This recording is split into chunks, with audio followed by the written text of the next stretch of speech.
When it comes to weight loss, no two people are the same. That's why Noom builds personalized plans based on your unique psychology and biology. Take Brittany. After years of unsustainable diets, Noom helped her lose 20 pounds and keep it off. I was definitely in a yo-yo cycle for years of just losing weight, gaining weight, and it was exhausting. And Stephanie. She's a former D1 athlete who knew she couldn't outtrain her diet, and she lost 38 pounds.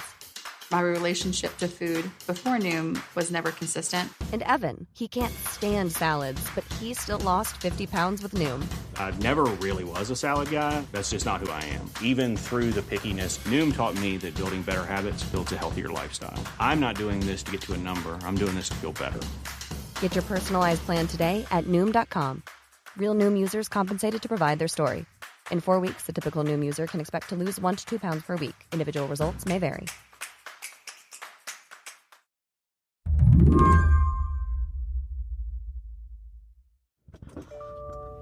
It is 8:30 in the morning.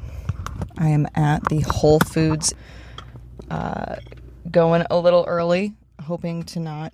I'm not the most tech-savvy person. I don't really use the cloud. I couldn't tell you how my laptop works. I currently have pictures stuck on my phone that for the life of me, I cannot get off of there.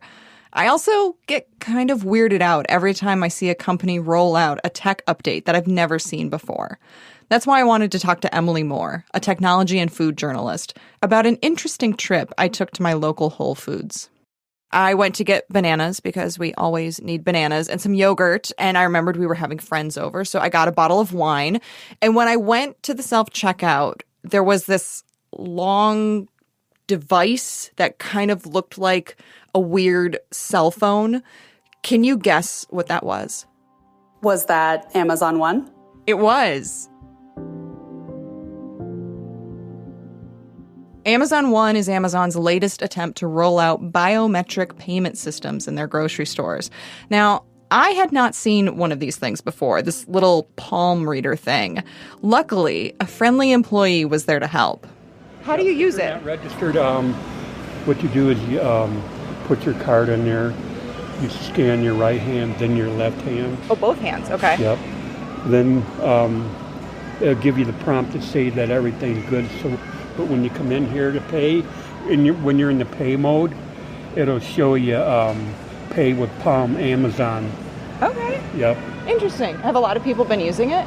I really haven't seen too many, but yeah, there's a few. Yep. It looks kind of like a very long iPhone meets the thing you scan for a fast pass at a theme park. And when I tried to sign up, I was greeted with pages and pages of legal disclaimers. Okay. Biometric consent. To provide Amazon One and verify your identity, Amazon collects, analyzes, and stores biometric data about your palms, including measurements and signatures generated from palm images that you submit to us, or we collect on Amazon One devices, palm data. Amazon retains biometric palm data for up to 2 years after your last interaction with Amazon One or as required by law. By clicking I consent, you provide informed written consent. This, Emily says, is representative of the challenge companies like Amazon face when rolling out biometric data tech. Turns out handing over your palm print or thumbprint or retina scan is something a lot of people aren't sure about. The Amazon blanket privacy notice alone is over 3,600 words long. And I suppose you were in a fortunate circumstance to not have a line of people behind you as you were attempting to do a reasonable amount of due diligence before signing up. But I think most situations when people are confronted with this device for the first time, they have more questions than they have time to get them answered. I didn't sign up, and the employee at the store was skeptical too. I ended up not doing it because I was looking through it and I was reading all of it, and I'm like, yeah. I'm a little bit concerned about this. No, it's just that kind of technology I'm not too suave about. You know, I'd just rather do it the old-fashioned way with a card. Yeah, I got my little wallet. Today on the show, Amazon says it is bringing you into the future. Do we really need to give up our bodies to buy groceries? What folks don't necessarily think about is that this data isn't just yours. It's living in a cloud. It's encrypted in servers, possibly in servers quite far away from where you live. I'm Cheyna Roth, filling in for Lizzie O'Leary, and you're listening to What Next TBD, a show about technology, power, and how the future will be determined. Stick around.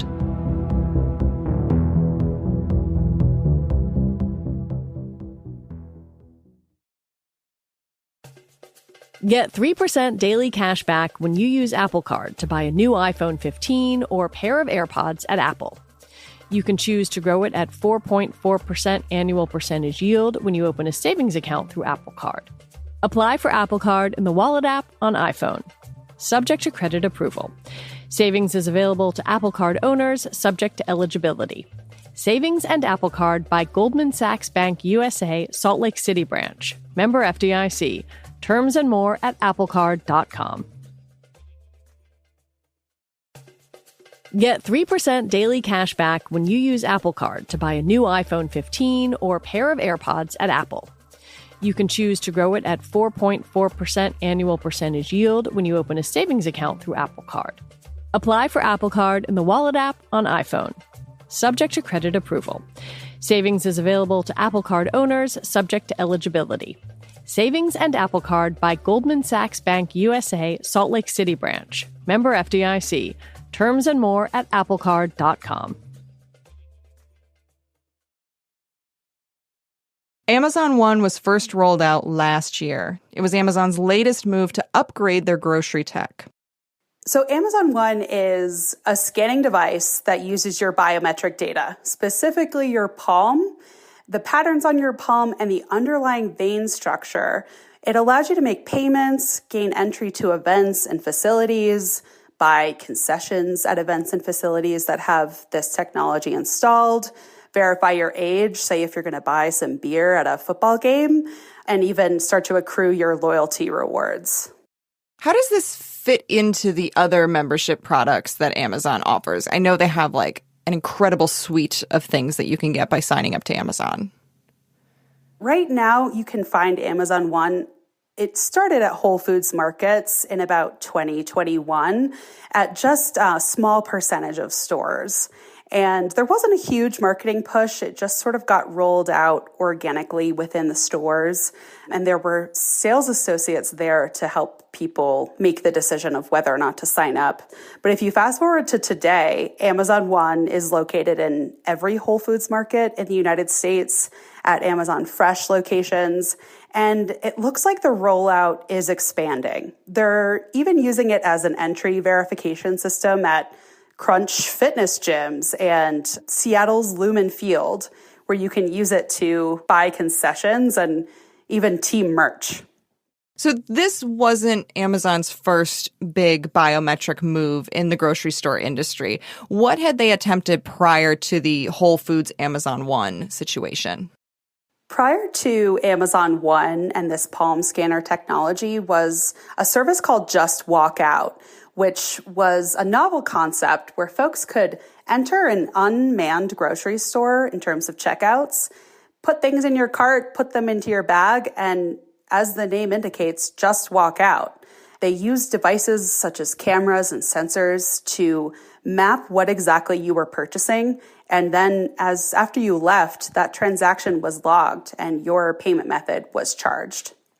Have you seen the Saturday Night Live skit that aired kind of mocking this whole technology?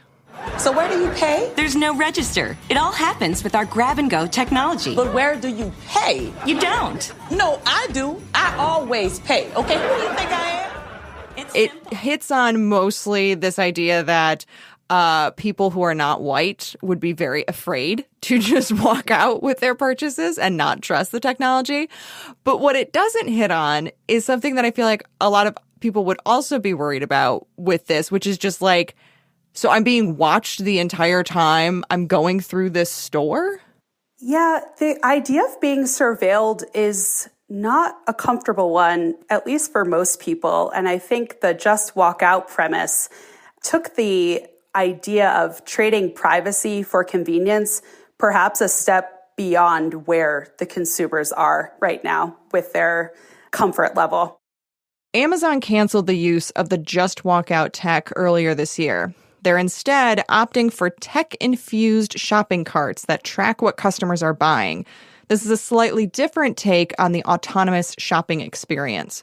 But the resistance to just walk out seems to signal a general discomfort at the idea of being monitored by tech giants, at least at the store. Apple and Google have used biometrics to give their customers access to their devices for a long time.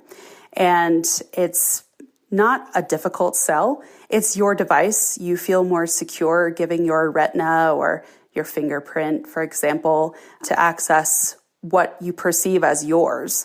What folks don't necessarily think about is that this data isn't just yours. It's living in a cloud. It's encrypted in servers, possibly in servers quite far away from where you live, possibly reaching the hands of third-party services. It can be difficult for an everyday person who doesn't spend as much time as we do necessarily, considering the implications of sharing biometric data, especially that it's absolutely irrevocable to your person. And I don't think that we have grasped all the ways that down the line that this technology can be abused. So talk to me about who benefits from this palm scanning technology.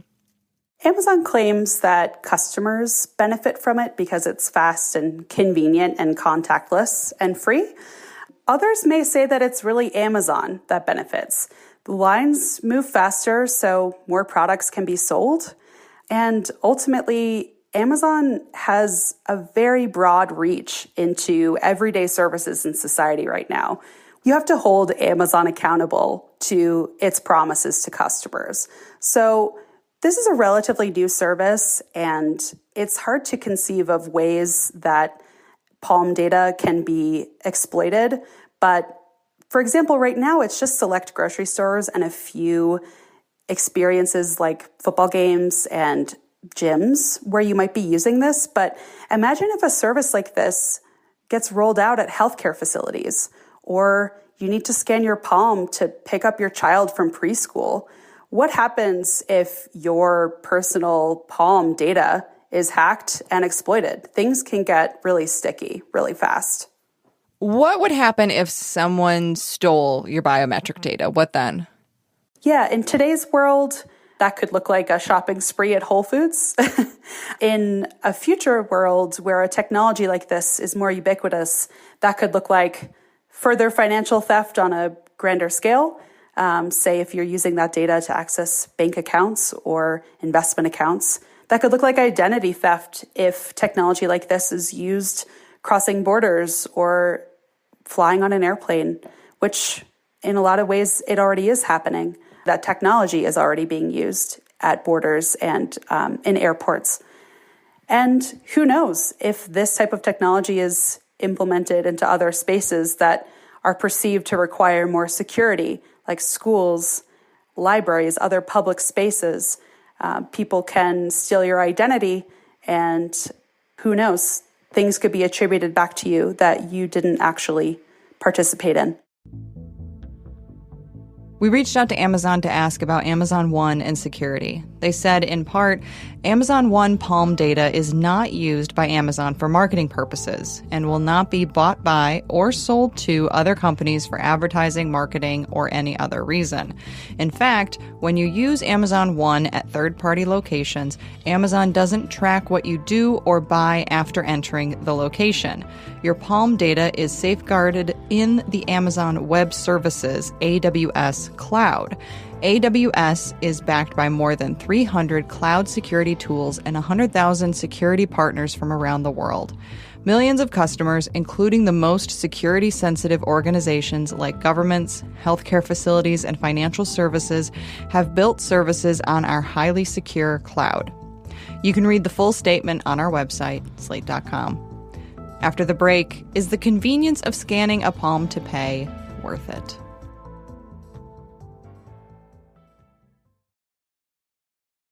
How is AI shaping human stuff? Work, relationships, culture, art?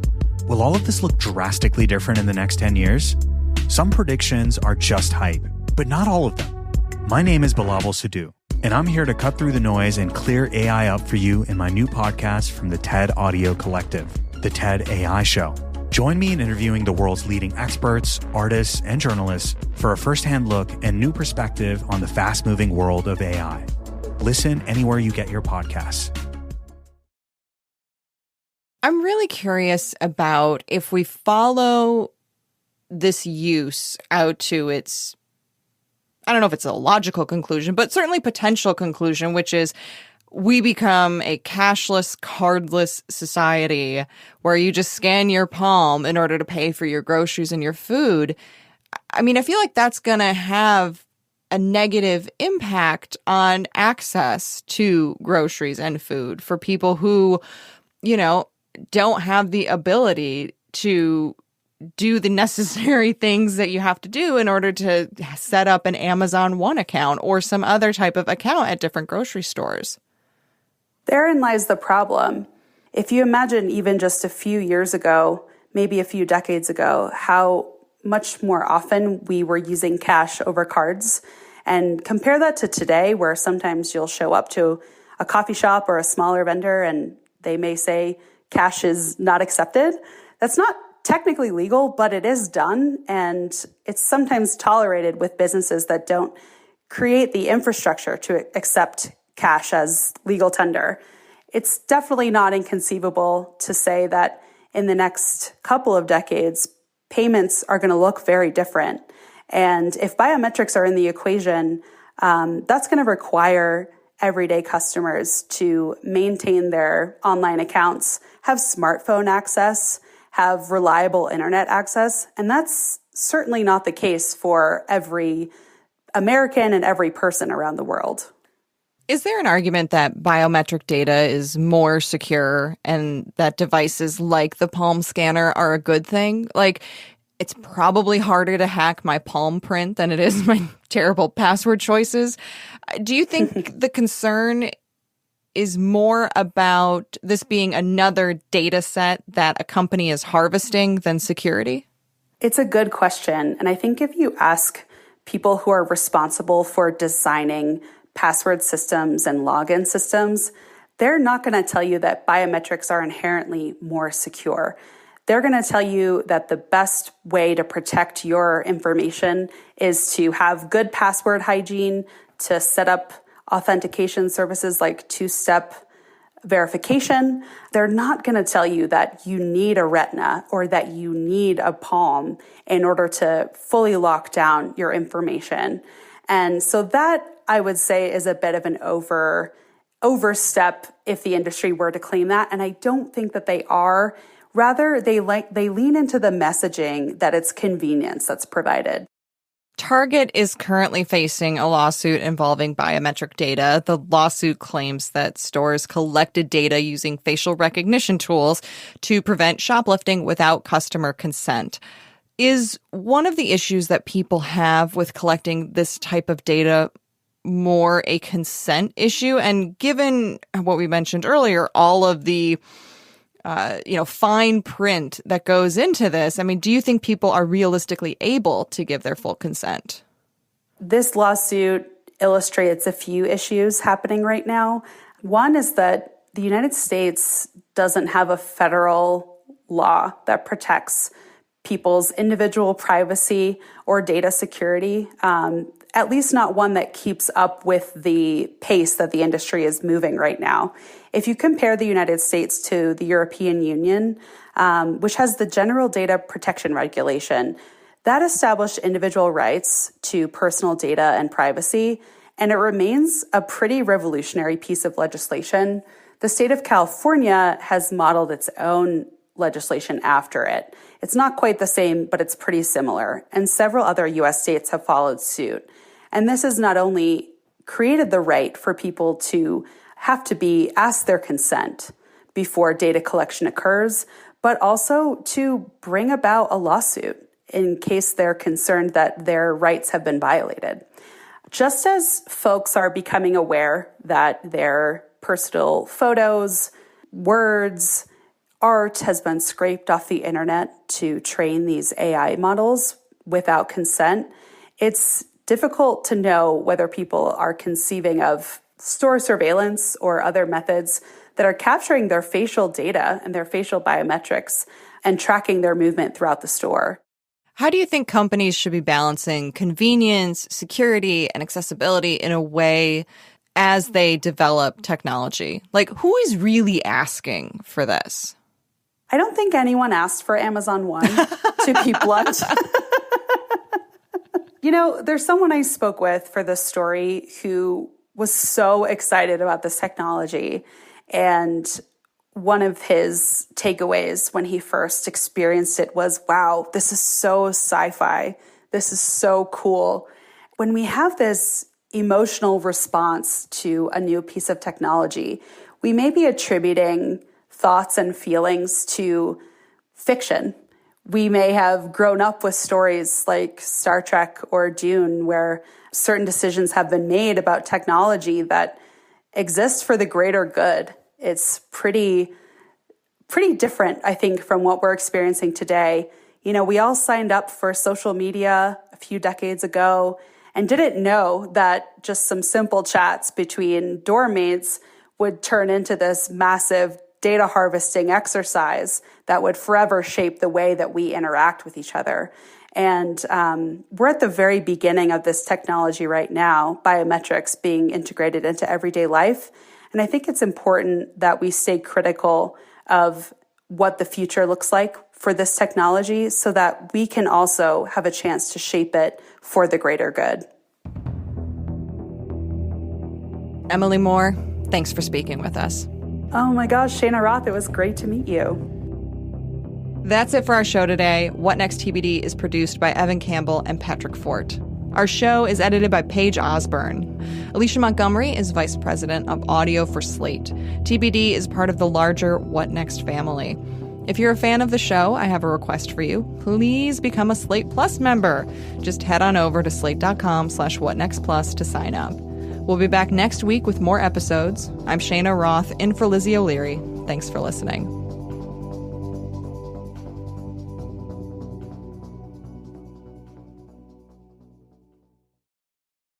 This is the story of the one.